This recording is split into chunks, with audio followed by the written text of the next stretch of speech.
જયશ્રી, હું અહીંયા શિક્ષક તરીકે ફરજ બજાવું છું કચ્છમાં. 9 વર્ષ થઈ ગયા મને.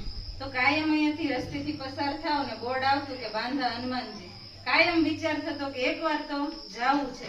પછી 2-3 મહિના પહેલા મેં મુલાકાત લીધી પહેલી વખત. ત્યારથી લગભગ હું દર શનિવારે હું ને મારા બા બંને અહીંયા આવીએ છીએ. અહીંયા પહેલી વાર આવ્યા ને એટલે એકદમ આમ મનમાં શાંતિ થઈ, શાંતિનો અનુભવ થયો. ત્યારથી દર શનિવારે આવવાનું નક્કી કર્યું ને અમે દર શનિવારે આવીએ છીએ શ્રદ્ધા રાખીને. જેવા આપણે અષ્ટનેત્ર દાદા છે, સાળંગપુરના દાદા છે, એવા જ અમે આપણા દુધિયા હનુમાનજી દાદા છે.